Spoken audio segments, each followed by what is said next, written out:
Hey, how's it going? This is Jake Frost. I hope you're having a awesome, super spectacular, wonderful day. This is my LifeLog series. It's a series of videos I've started making that are a compilation of all the interesting, cool things I'm up to. Everything's quite beautiful and unique and interesting, and that's why I like taking pictures of it and videos of it and then compiling it for these videos on the internet. It's wonderful. Why don't you watch them? I don't know. Anyways, I've made a lot of really cool improvements on my LifeLog series so far. You can see there's 4 bonus videos. There used to be only a few, but now there's so many it's distracting. You can't even look at all the interesting things at once, so that's the way I like it. I think it's really cool. All the pictures are in chronological order, and they are for the most part just like stock videos, and that's what I've got going, you know? Learn about Hawaii, live vicariously through my life. Watch me do stupid things on a skateboard, or birds, or food. We've got all kinds of great stuff going on here. This one's late, but I guess I plan to make all the other LifeLog videos come out at the end of the month. This one is going to be 1 month late because it's just pretty difficult to edit and compile all this footage. But some of the things I've been liking about Hawaii is the rain. You know, I really wasn't quite sure what the rain situation was going to be like when I got here, and I was really very pleasantly surprised that it rains quite often. You know, I'm one of those people that like rain. I like to have an excuse to sit inside and do lame, boring house things or edit videos or read books or whatever it is.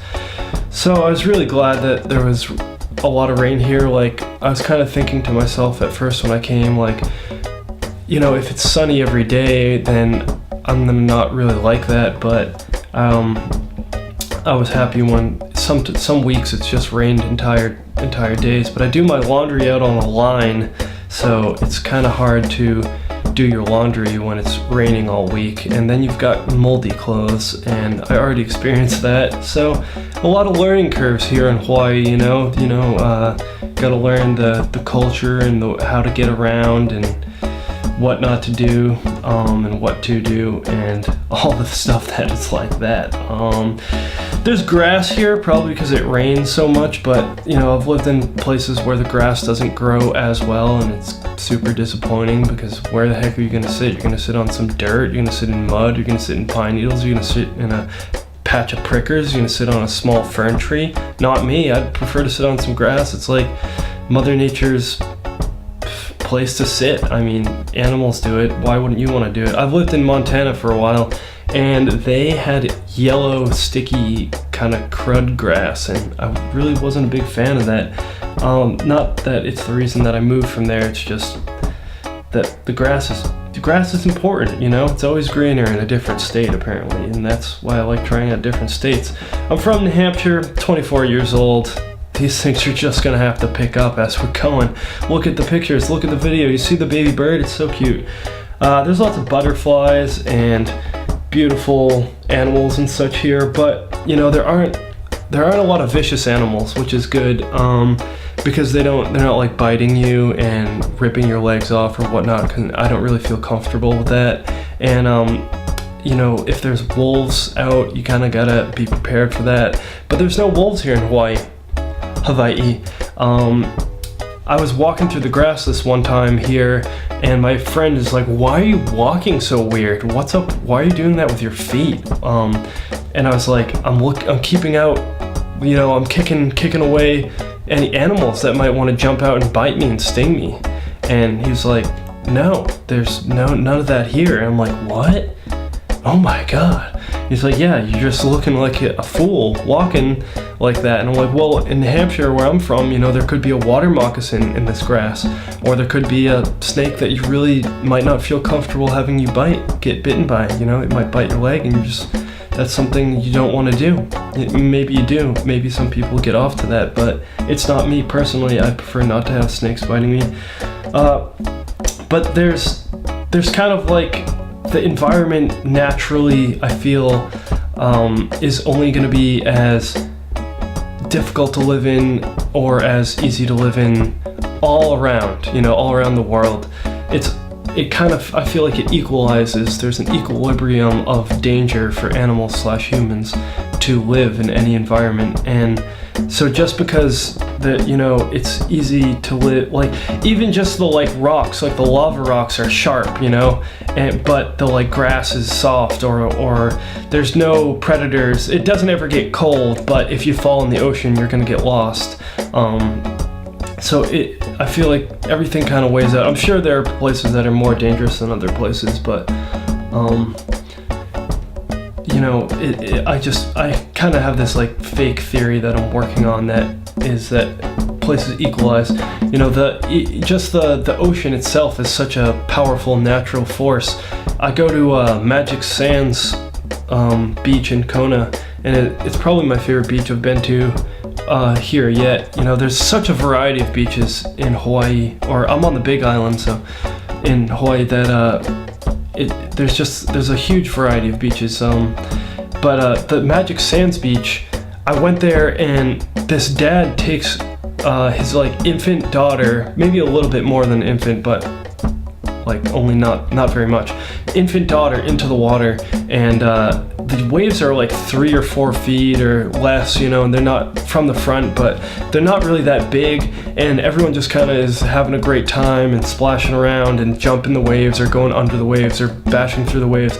And the infant daughter is on this dad's neck, and he drops her when this huge wave comes, because every now and then like a huge wave will come and you can't really do anything but get like smashed essentially, and the daughter gets lost in the surf and is like completely gone. And it's just like, she loved it though. The little daughter was like, yeah, I want to do it again, which is funny. But if you ever come to Hawaii, I would suggest doing something kind of active, you know, because there's a great vibe of extreme here, and that's how I kind of fit in with a lot of people, I feel, or make friends, is like skateboarding, longboarding, surfing, wakeboarding, or like bodyboarding, anything like that.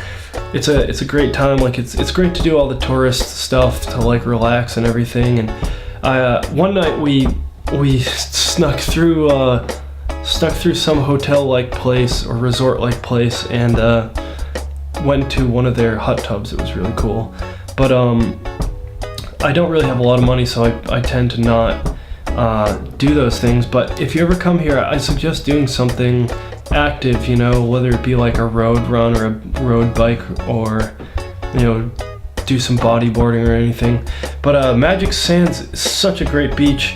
You can't really surf there. I went surfing once. It was miserable. I got the heck beat out of me repetitively by huge waves and just like beat to crap, and I broke my surfboard the first time I went, and I wasn't really down with that. But Magic Sands it's got like softer area, and it's good for bodyboarding. When I was there, we were in the water, and there was these huge fish. I want to say parrotfish, but they're not parrotfish. Huge fish, probably like the size of my calf, just swimming around with all the people. And like, it was funny because like every now and then you'd see them in a wave, and then like I vaguely remember one like being like out of the wave slightly, and it's so funny to be there. The night with this sunset here was like such a fun night. For whatever reason, we're with a group of people I hardly knew, and we're like playing music out of a car really loud and dancing in this like public area. We went to like we went out to eat, and then we got drinks, and then we went down there and we were drinking on the beach, which is completely fine and legal there. It's like kind of like the Wild Wild West. There's a police officer right over there, and they don't mind you drinking apparently on public beaches. Well, it's pretty cool. But we're all just dancing for whatever reason in between these two cars, and this really interesting song comes on where it's kind of like a dubstep song, but it's got like an Indian beat, and kind of like that sitar sound, but then and it's still dubstep. And then we look over, and there's this guy on the other side of the car, and it's this Indian guy on vacation with his family, and he, as right as the like the beat comes on and the sitar is going, he looks over to us and he goes, yeah, and he gives like a thumbs up. And it was just like such a funny cultural experience to like have this guy give us a thumbs up for like listening and rocking out to his music, you know? It's just like really interesting. There's a great also vibe of extreme here, like, so I suggest like doing something extreme. Also gardening and the natural lifestyles. I'm growing some plants. You can see me starting them in here. Tomatoes, jalapenos, and some lettuce.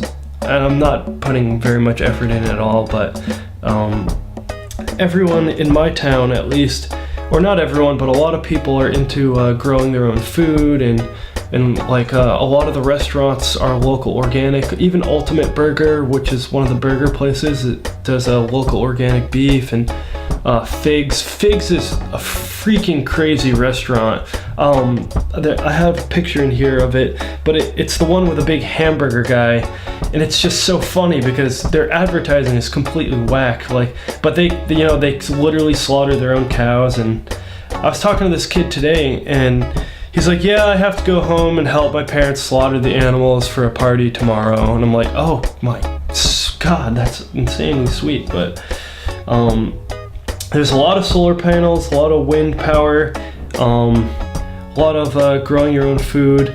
One of the great things that I really love about here, which reminds me of squirrels back home, because they don't have squirrels here. I used to love squirrels in New Hampshire and just watching their ridiculous antics.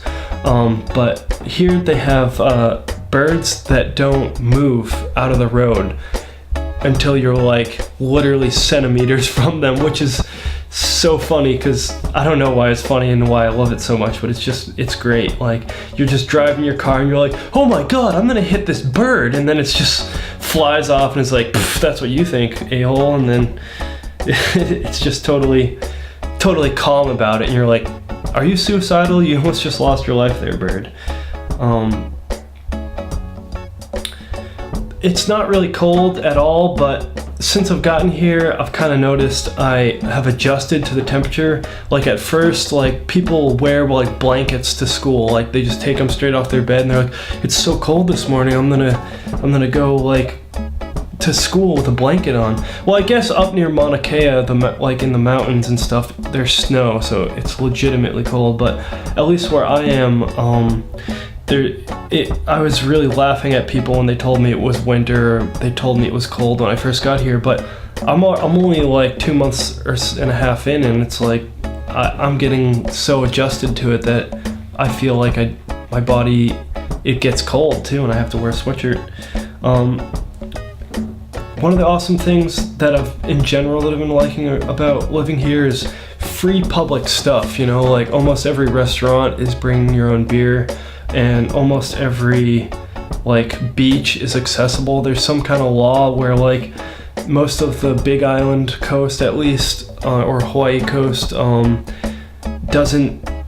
didn't want to be overcome by like the industries and everything, and so they said the coast is free to everyone. Like, you can't sanction off the coast. Like, the coast will always be like free to go to. So if you ever like maneuver through a hotel or a fancier area, you'll usually be like a beach there behind the back that you're allowed to walk to. Like, when I went snorkeling in the last podcast I was talking about, that's like a really expensive, nice restaurant and resort right there, but we just walked in and it's free.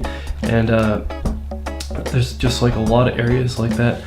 I think I'm gonna take a break on surfing for now, because I'm really liking skateboarding and bodyboarding when I get a chance. And I sucked so bad at surfing. It was horrible, and I just never liked doing it. The caves, you saw one of the pictures of the caves that we went to in there. That was a really awesome time. That cave went on forever, and it was in a park, the same park with those cenotes, is that what it's called?